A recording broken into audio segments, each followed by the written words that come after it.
I began my service with the City of Texas City as a commissioner in the year 2000. I was elected and served under Mayor Carlos Garza, and I've served 16 years as a city commissioner, both under Mayor Carlos Garza and our most recent mayor, Matthew Doyle. And you know, it's been a great experience working with those two gentlemen and various members of the commission. But I grew up here in Texas City. Since I was a child, I went through all of the Texas City ISD schools and graduated from Texas City High School in 1989. And I was always just, regular old hometown boy from the south side of town, involving myself in whatever I could find that was positive. And so it's been a pleasure being a resident of Texas City.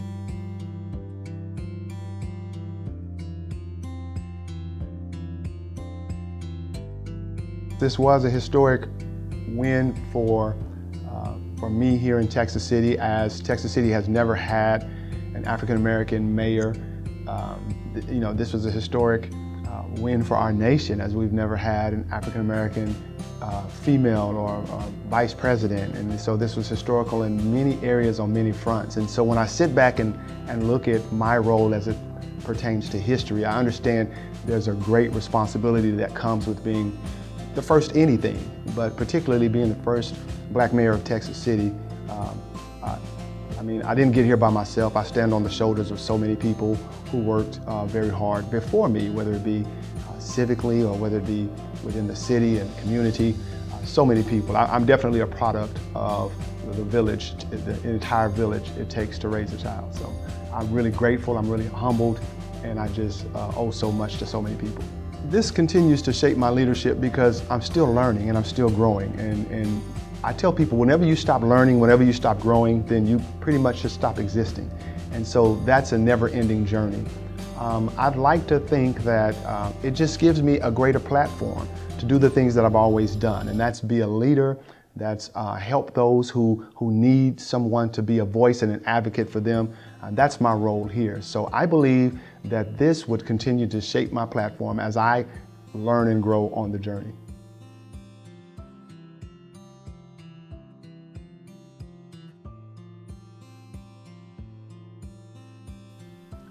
As I transition into this new role as mayor of Texas City, some of my plans and priorities are, first of all, just to get to know the inner workings of the city and handle some personnel issues, handle some structural issues as far as how departments are run, and so we can go out and more effectively serve the citizens of our city.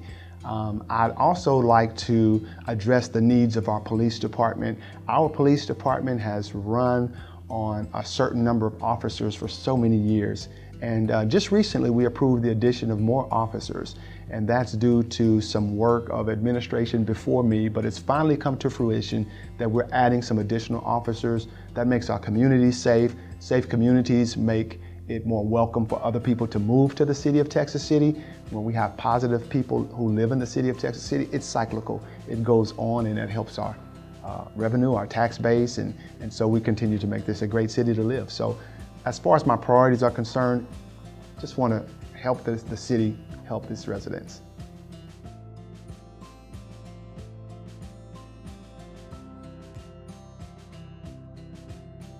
Access to affordable, high-quality education is important to the citizens of Texas City, because when you educate your population, you make it more conducive for them to be better contributors of society. And when they're better contributors of society, they make great leaders for their families, and great families make great communities, and great communities make great cities. And so we're creating our own workforce, whether it be through the medical field or whether it be through process technology. We have so many viable industries in the city of Texas City, whether it be, like I said, medical industry, police, the teaching profession. And so when we give our students that foundational base, then it's our hope that they'll, come back and give us a return on our investment here in the city of Texas City.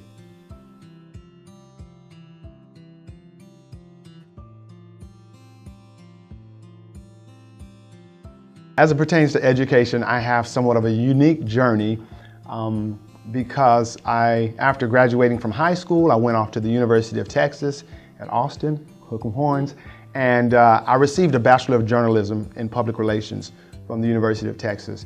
And did some freelance writing and worked for a local Austin cable television station. But when I returned home, I fell in love with teaching. And so therein began my educational career as a school teacher.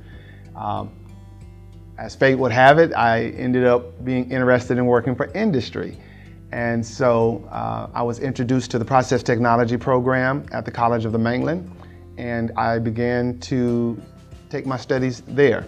And so my educational experience was unique in the sense that most people go off to the local junior college or the community college as a launching pad, whether it be right into their career or they launch themselves into a four-year university. But I had already began a career and I had already completed my degree at a four-year university, but I found myself being interested in one of the programs that College of the Mainland had, and that was a process technology program. So I went back to school, and fortunately some of my hours transferred and I didn't have to go the full two and a half years, but I found that to be a very great program, and it's launched me into the career that I am right now. Currently, I'm a process technician with Marathon Petroleum Company here in Texas City, and that wouldn't be possible without the P-Tech program. It just opened my eyes to a whole new different possibilities and a course of study.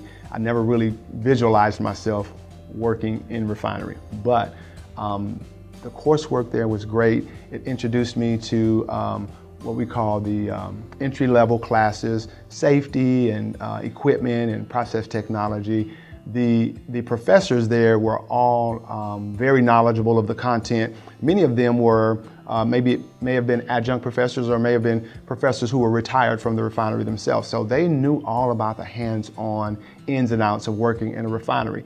And that was very good because it gave me firsthand knowledge of someone who had been there, and not necessarily just from a teacher or a professor who may have been teaching content. As it pertains to the hands-on learning that I received at College of the Mainland, it was real exemplary. There have been some other colleges that have patterned their process technology course of study after the College of the Mainlands. We dealt with hands-on equipment and distillation towers and simulated equipment that they had for us to learn from, whether it be climbing, whether it be designing this and working with these things that you see in industry. We got that hands-on experience at the College of the Mainland, and that was unique. So when I got there at industry at my current career, it was an easy transition for me. There were some great differences between my experience at a four-year university, one of the largest four-year universities in the country, versus our local community college. And I think maybe two or three of those differences that stand out to me was class size was one of them. At the university, I was in classes that probably ranged anywhere from 100 to 300 people sitting in somewhat of a lecture auditorium. You very seldom had personal interaction with your professor. You would have to schedule appointments or meet with your professor's assistant, your teacher assistant. Whereas at the College of the Mainland, the class size was much smaller. Sometimes we had anywhere from 13 to 20 people in a class. And so it allowed me to feel more connected to the professor and the professor to feel as if he knew me on a more personal level. And once again, they directly told me exactly what I needed to be successful in my career. And guided and directed me.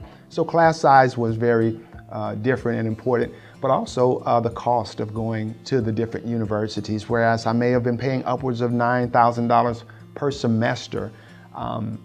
Oftentimes my tuition at College of the Mainland may have lingered in the hundreds instead of the thousands.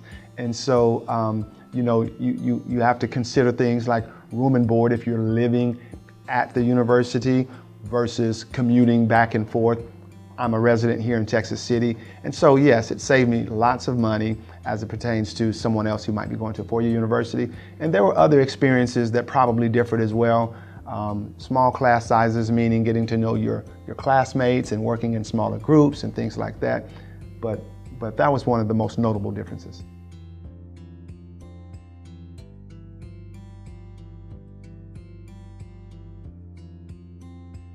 There were several things at the College of the Mainland that I believe helped contribute to who I am today and shape my leadership. First of all, it was a humbling experience for someone who had a bachelor's degree to already go back and take classes. But I was in class with sometimes 20, 21-year-old students when I was later on I was a little bit more seasoned, maybe in my late 30s. And so people looked to me for help as a school teacher. Some of my classmates knew I was an educator. And so they looked to me for help, and I was able to assist some of my peers in some of the areas of content that they may have struggled with. Not saying everything was easy for me, but I was more of a seasoned student than the average student in my class. And so that helped develop some leadership roles for me as it pertains to me dealing with others. And I took advantage of that, and I tried to help people as much as I could. It also helped me in the sense that it allowed me to see how local industry worked within our communities and how we prepared for our own workforce. And so I had a unique experience of being a school teacher here locally, seeing some of my students go to the local college and then be fed right back into the local workforce. And so I said, well, here's a cycle of events that I'm now a part of and I'm now in. And so as it pertains to my seat in mayor and city hall, then I now have a renewed sense of purpose and understanding as it relates to a collaboration between our local school districts, right? Because city, school, and industry, that's a unique trifecta of experiences. And that's something unique I brought to the table. As mayor, I'm probably one of the very few people who worked for all three. As a former school teacher for 15 years, I've been in industry for almost 10 years, and I was a city commissioner for 16 years. And so if we can establish that relationship between those three, then Texas City has a solid foundation.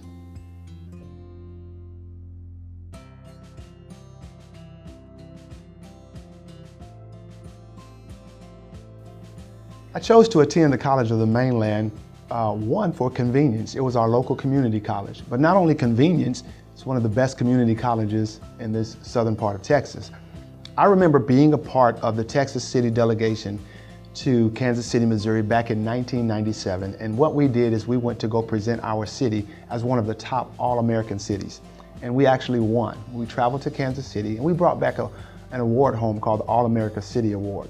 And one of the things we did in our competition package to get this award was we bragged on our local community college, and we bragged on the process technology program. And we bragged upon how other community colleges in the area, whether it be Alvin or Sanjak, were formulating their process technology departments as after ours, using ours as a blueprint.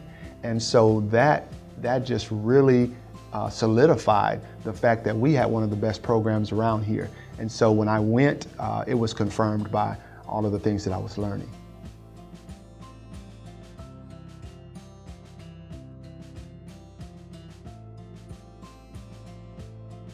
To the graduates who are graduating, whether it be this semester or in semesters to come, the College of the Mainland graduates, I would just tell you, first of all, congratulations, but secondly, you have a very solid foundation. You have a very firm educational base from which to launch your career.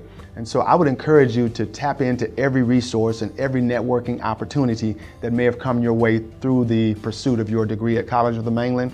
I would encourage you to continue your education if you so desire to a four-year university and follow your goals, follow your dreams, whatever they may be, but don't get this degree and get this education from the College of the Mainland and sit on it. There's so many things you can do. There's so much potential that you have to make your professors proud. Every professor at College of the Mainland wants to see their students succeed. I also vividly remember a department that we had. I'm sorry, the name escapes me right now, but we had a department that helped you with job placement. And I know those departments still exist. So take advantage of the resources that they have at College of the Mainland. Just make Texas City proud because you have one of the most solid foundations educationally.